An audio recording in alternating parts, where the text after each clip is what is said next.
Je vais vous présenter Arrondir les angles, qui est un objet que j'ai créé pour le musée, spécialement pour ce musée à Sainte-Mande. J'ai eu la grande chance de pouvoir créer une pièce tout à fait libre que le musée me demandait en toute confiance.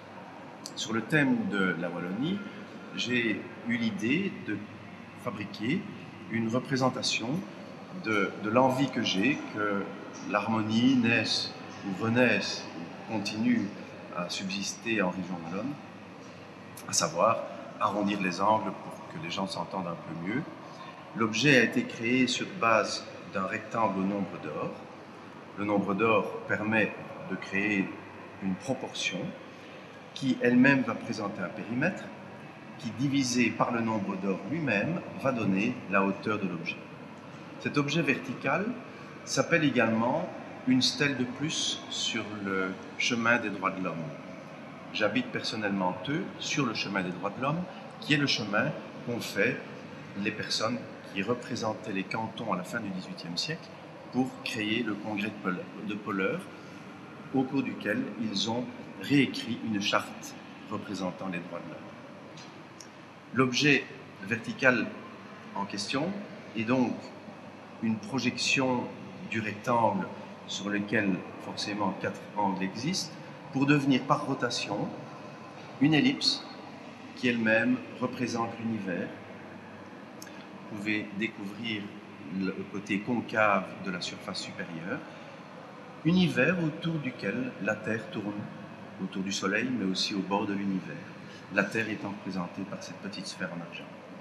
Lorsqu'on va faire tourner la sphère en argent sur elle-même dans le sens opposé aux aiguilles d'une montre, on va permettre l'enclenchement de l'ouverture de l'objet, qui lui-même va révéler, en l'occurrence, l'érable ondé, qui est le bois le plus précieux que notre terre en Wallonie puisse procurer. C'est le bois qui permet également de fabriquer des beaux violons.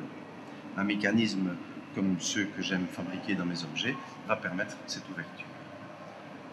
Dans la cavité qui se présente à nous, quelques ajourés vont représenter les 10 provinces existant en Belgique, Brabant wallon et Brabant flamand, chacune avec ses angles, avec ses grandeurs, avec ses particularités.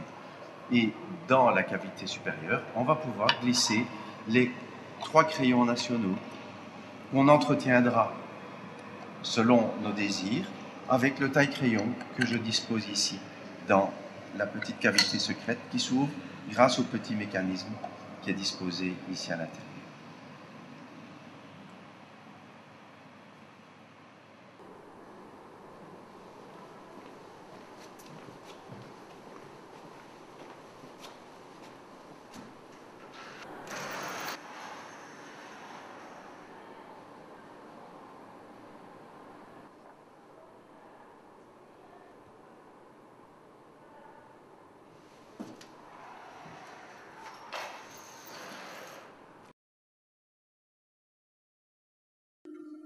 J'ai inventé le guidon ergonomique des bars il y a quelques années.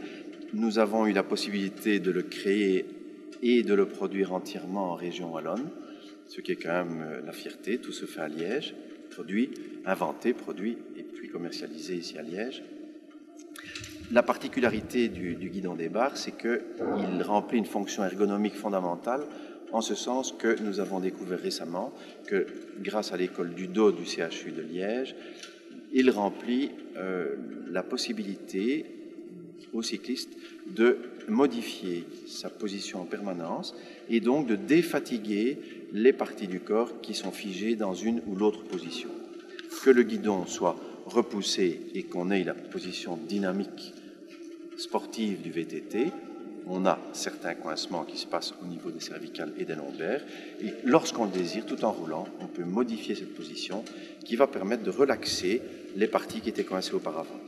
La position relevée n'est pas non plus une position parfaite, mais de nouveau, elle va pouvoir être modifiée en repoussant le guidon de temps en temps.